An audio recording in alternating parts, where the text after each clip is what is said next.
And the APO Group is set to launch a new content distribution of news via radio service offerings across the continent. The founder and chairman of APO Group, Nicolas Pompigne-Mognard, joins me now to discuss this latest innovation. Great to see you in the new year, my friend. How is it coming up in the new year? Congratulations. Yes, it's not too late to wish you a Happy New Year. Thank you for having me. I really appreciate it. I would come to visit you, but you know. It's great. It's great. I hope you're doing very well in Lisbon. Tell me about the overarching objective or focus of this new African news distribution radio service, and why is it important now? Well, as you know, Boisson, February 13th, so it's Sunday, is World Radio Day. It's an international day which is organized by UNESCO. APO is a member of the UNESCO Global Alliance for Partnerships on Media and Information Literacy. And you know, APO is the leading Pan-African communication consultancy and press radio distribution service. What that means is that we are distributing a lot of content to African journalists and to journalists reporting on Africa. And some of the journalists work for websites, TV, but also radio. And when you work in a radio, you need a specific type of format, which is an audio file, a soundbite. Now, why it's important, what we are doing today, by providing African radios the exact type of format they need to do their work, so those audio files. Well, because, Boisson, you see, less than 50% of Africans currently have access to internet. And obviously, Sub-Saharan Africa has the most expensive data price in the world.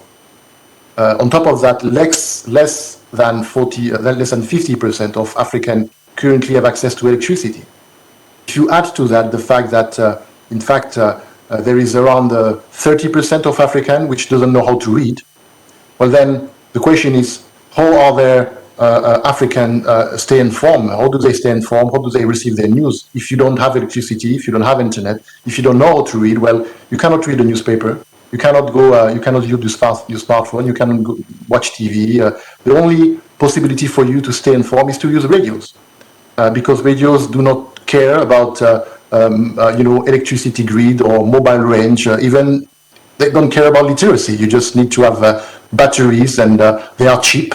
They are portable, and so there is a huge part of the continent, a huge part of the population of the African continent, which is receiving their news only from the African radios.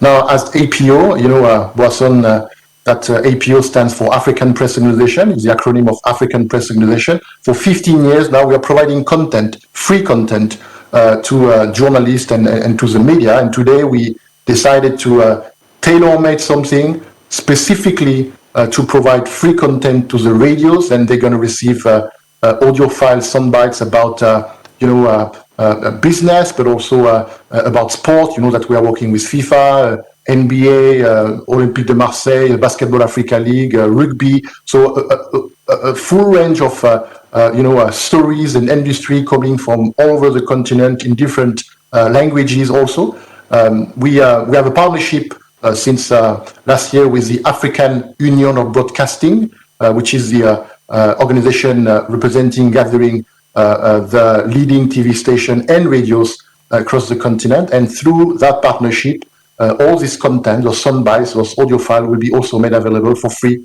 to radios and radios in Africa and also in the world, because African Union Broadcasting has a partnership with the European Broadcasting Union. So it's also a way for us to make sure African stories, African news, under the form of audio file are also made available to radios across the world.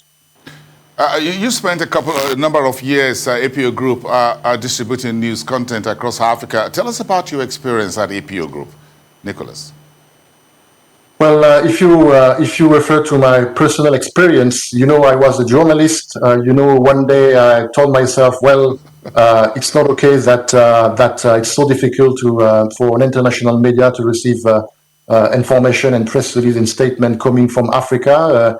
And so as a result, because the international media are not receiving the press release from, the African Development Bank and the companies investing or growing from the continent, they still continue to convey that narrative about, the hopeless continent, etc. And this was 15 years ago. 15 years ago, I was a journalist, and I realized that, well, something needs to be done.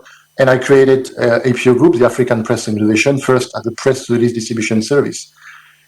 Well, I have to say, I think we come a very long way. I mean, we did a lot of things. We partner with amazing people. The company is growing very fast. Our clients are very happy, and we are making a difference.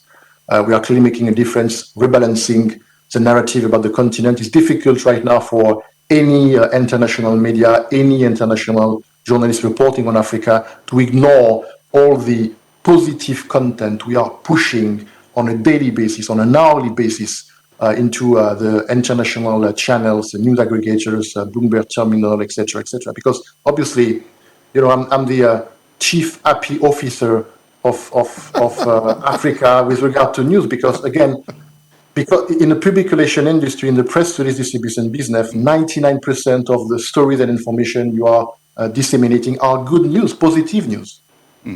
I'm interested because, again, you talked about the positive news. Do you think news and content distribution of Africans telling their own story and using available channel to do that across Africa is very critical to Africa getting those investments, getting good governance, getting good corporate news and investment and all of that wealth creation out there that will benefit Africans themselves? What role do you think news, distribution and content distribution will play in that?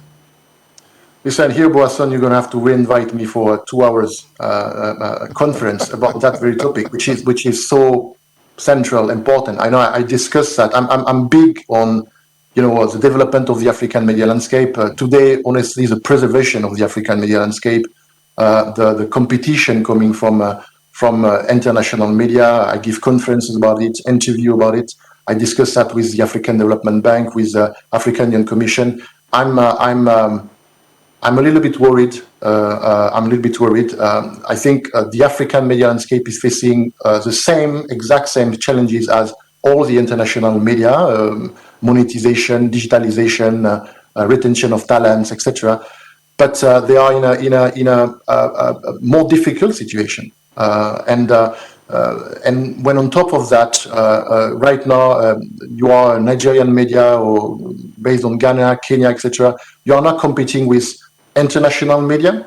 I think it's complicated. It's very complicated. It's complex. I also just to show the complexity. I also visited before COVID in 2019. I visited something like 10 journalism schools across the continent, from Makerere University in Uganda to the CESTI, which is the largest francophone journalism school in Africa. And there is also a lot to be done there. I think government and maybe international institutions should invest more on, for instance, journalism schools, because again, I come from a background which was made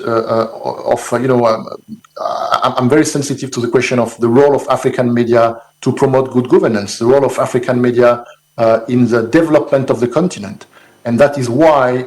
I remind everyone, everyone I have opportunity to talk to, that Africa needs a strong media landscape, a powerful media landscape. The media are companies, but they have a specific mission, right?